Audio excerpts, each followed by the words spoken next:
Bienvenidos al curso de nociones básicas de manipulación de explosivos. Mi nombre es Michael Echeburú y el día de hoy vamos a ver todo lo que está relacionado directamente con la manipulación de explosivos, conceptos, técnicas necesarias, ¿no es cierto?, para una manipulación correcta, seguridad con la manipulación de explosivos, el transporte de la manipulación de explosivos y algunos otros temas que son hoy en día solicitados dentro de lo que es la normativa fiscalizable a nivel nacional. ¿Ya?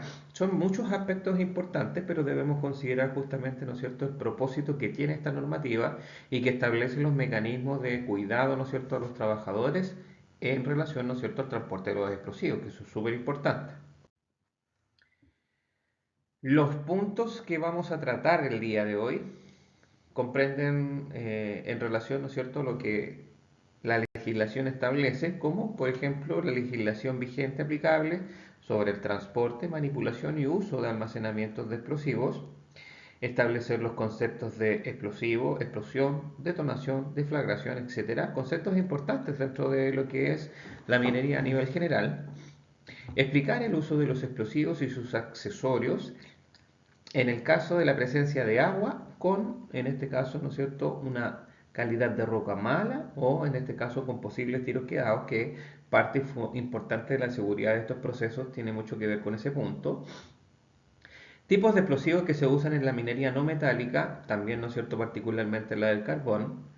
Establecer la diferencia entre el explosivo en este caso de mina, a rajo abierto, o en el explosivo, ¿no es cierto?, subterráneo. Son dos conceptos diferentes y son explosivos diferentes para este tipo de trabajo. Identificación de los principales peligros y sus riesgos asociados respecto al uso, la manipulación y transporte y almacenamiento de explosivos. Métodos de control aplicados a los principales riesgos en el uso de la manipulación y transporte y almacenamiento de explosivos. Y por último, casos ya que no debe usar o manipular el explosivo, que principalmente están dentro de lo que establece la legislación chilena y los cuidados relacionados bajo este contexto.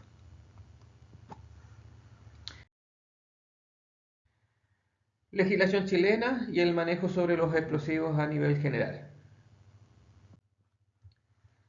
Pues bien, miren, basado en este principio fundamental, tenemos algunas normativas que establecen el mecanismo de la seguridad y el cuidado de las personas relacionado bajo el contexto de la protección. ¿Ya? Vamos a encontrar algunas leyes y normas, ¿no es cierto?, que son aplicables bajo este criterio y desde ahí, obviamente, ¿no es cierto?, el contexto que se le debe dar a cada una de ellas va en base a la responsabilidad. Uno de los principales es la ley 17.798, que tal como lo dice acá, ¿no es cierto?, establece el control de armas y explosivos, ¿ya?, y elementos similares, que es la ley que regula principalmente, ¿no es cierto?, todo lo que es el transporte de explosivos a nivel general, pero también las armas. Por eso que dice establece el control de armas y explosivos, ¿ya? Esta es una ley que se traduce en el criterio del cuidado, ¿ya?, para garantizar, ¿no es cierto?, una operación segura dentro del contexto preventivo, pero además de eso para garantizar un proceso, ¿no es cierto?, que esté regulado por un organismo, que en este caso, ¿no es cierto?, son respecto a lo que es el control de armas y explosivos, pertenece a todo lo que es las Fuerzas Armadas, ¿ya? ¿Ya? En este caso, y por otra parte también pertenece a la unidad fiscalizadora de carabineros, que también cumplen una función bastante importante bajo este contexto, ¿ya? El reglamento complementario número 77 de la ley 17.798, ¿ya?, que aquí sale la fecha de la regulación. Esto equivale directamente, ¿no es cierto?, a todo lo que habla respecto a los explosivos, dentro de su ingreso, en la comercialización, de los polvorines, de las personas, ¿no es cierto?, o de las empresas que son compradores habituales de explosivos, etcétera. Son algunos de los puntos importantes que aquí vamos a ver. Por otro lado, va el Decreto Supremo 132, ¿ya? El Decreto Supremo 132 establece uno de los mecanismos más importantes dentro de este contexto, porque finalmente es donde aplicamos, obviamente, el explosivo, que es el Reglamento de Seguridad Minera, tal como se lo establece, ¿no es cierto?, este punto que vemos un poquito más abajo. El Reglamento de Seguridad Minera ya es uno de los principales enfocado, ¿no es cierto?, el cuidado de las personas, porque se traduce principalmente, ¿no es cierto?, en la protección a las personas y en este caso les entrega los lineamientos necesarios para que las operaciones mineras se lleven a cabo de la forma correcta, ¿ya? De esta forma trabaja el Decreto Supremo 132. Súper importante por lo demás, porque te entrega un principio fundamental bastante sólido respecto a lo que es el proceso. Ya, bueno, algunas otras normas, ¿no es cierto?, que están dentro del contexto, que también las vamos a ver más adelante, pero principalmente son estas dos las que juegan un papel fundamental respecto a lo que es el transporte, en este caso, y manipulación de explosivos. Hay algunas disposiciones y organismos reglamentarios respecto a lo que es el proceso a nivel general. Tenemos la función principal del Servicio Nacional de Geología y Minería, más conocido como Sernageomin. Sernageomin es uno de los entes fiscalizadores que existe dentro de los procesos mineros.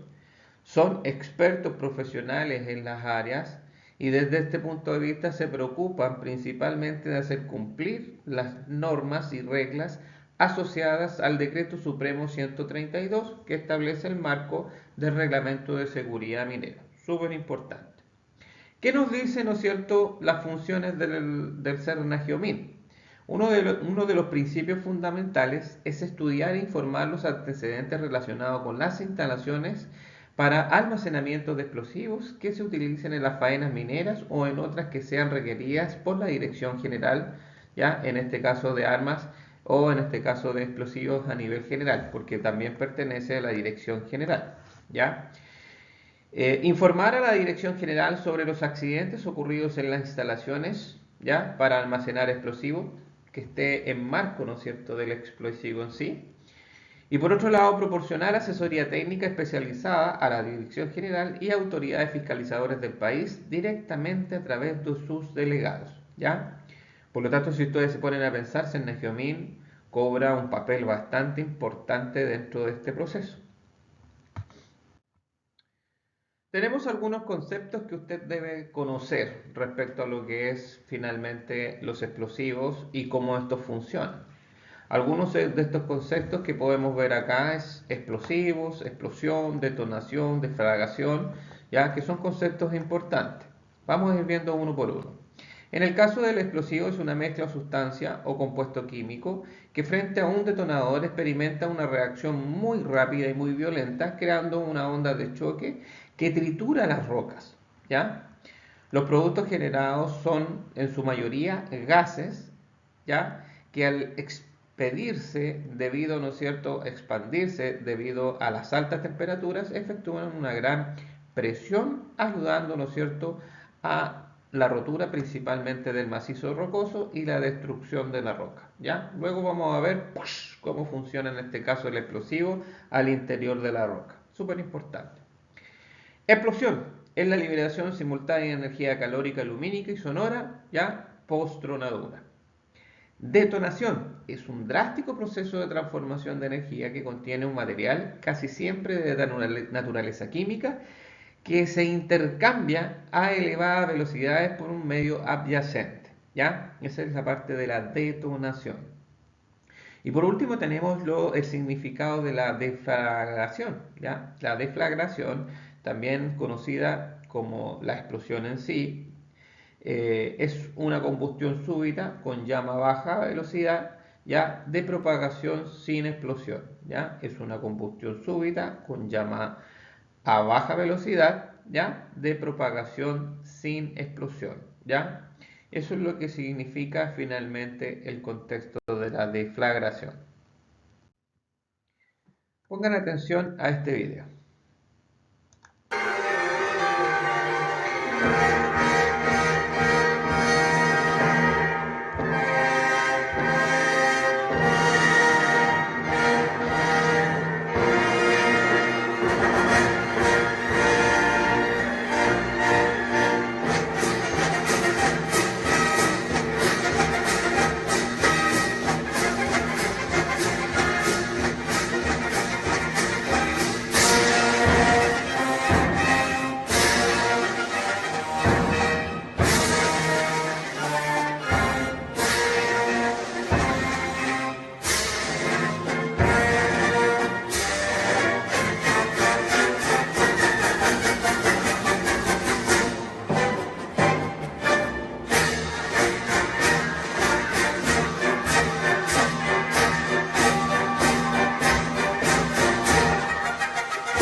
Bueno, este es un video que grafica el proceso, por ejemplo, de la tronadura a cielo abierto. Y hay dos preguntas, ¿no es cierto?, que salen al final, ¿ya? ¿Y cómo se llega a eso y por qué? El proceso de las tronaduras, el proceso, ¿no es cierto?, que finalmente es la combinación de la roca del macizo rocoso, valga la redundancia, se pueda compactar, achicar, ¿no es cierto?, tiene relación directa al cómo nosotros trabajamos. En el caso de la minería a rajo abierto, ya se trabaja en los bancos de trabajo. Bancos de trabajo, ¿no es cierto?, que están previamente descritos, lugares determinados físicamente para poder proceder, en este caso, a una tronadura. Pero también tenemos el otro concepto que son principalmente conocidas las tronaduras a nivel subterráneo. Aquí trabajamos en vez de bancos, trabajamos en los frentes de trabajo. ¿Ya? Eso quiere decir que nosotros vamos de frente a un muro y esto tiene una pared de choque y en esa pared nosotros perforamos y empezamos con los residuos que podrían estar presentes. Desde ahí nace el proceso. Y para eso es un procedimiento que es bastante sólido y consistente que se debe seguir, ¿ya? Para poder hacer entregar, realizar la perforación, elegir el lugar correcto, el análisis después, ¿no es cierto?, de todo lo que es el vitrico que va saliendo de las mismas perforaciones. Vamos a ir viendo, ¿no es cierto?, algunos otros procesos de cómo posteriormente se produce el explosivo, cómo se carga en este caso, por ejemplo, cómo se carga en este caso también respecto a lo que es el mismo concepto fundamental que en este es importante, que es el de relación de las frentes de trabajo. Es un cambio distinto porque el poder realizar el carguillo de explosivos en las frentes de trabajo cambia el contexto fundamentalmente, ¿ya? El transporte, el cómo se manipula, cómo hoy día Sernagiomín regula, por ejemplo, los transportes de explosivos a nivel general. Vamos a conocer también un contexto porque Sernagiomín autoriza, ¿no es cierto?, todos los vehículos que son de transportes de explosivos. Y cada vehículo tiene que tener, ¿no es cierto?, un mecanismo importante que esté bajo ese principio, se debe conocer, se debe informar y por lo demás, ¿no es cierto?, Sernagiomín se rige en base a la rigurosidad que establecen sus propios mecanismos y sus lineamientos y procedimientos que también están asociados a este tipo de trabajo. Hay que recordar que para que ellos también puedan realizar la fiscalización, ¿no es cierto?, de un vehículo de transporte explosivo, hay varias técnicas, hay varios requisitos que son importantes. Y por otro lado son los mecanismos que tienen los yacimientos mineros. En ese contexto van a conocer los polvorines de bajo explosivo, los polvorines de alto explosivo, ya que finalmente son dos herramientas fundamentales, porque en el bajo explosivo vamos a encontrar los iniciadores, en los altos explosivos vamos a encontrar, ¿no es cierto?, los explosivos secundarios, ya los que hacen la generación de gases propiamente tal. Por lo tanto, es un mecanismo bastante sólido dentro de lo que es el proceso de seguridad minera porque desde ese principio se debe trabajar. Recuerden que todo proyecto minero a nivel general presenta todo lo que es algo que se conoce como proyecto de explotación y plan de cierre. Y dentro de ese mismo marco deben ir insertos, ¿no es cierto?, todo lo que son, en este caso, el consumidor habitual de explosivos por la unidad fiscalizadora de carabineros, los polvorines dentro de sus ubicaciones, es la cantidad de explosivo que se va a mantener en cada uno de estos polvorines, las resoluciones de autorización, ¿no es cierto?, ya que se conocen como resoluciones o permisos sectoriales, etcétera.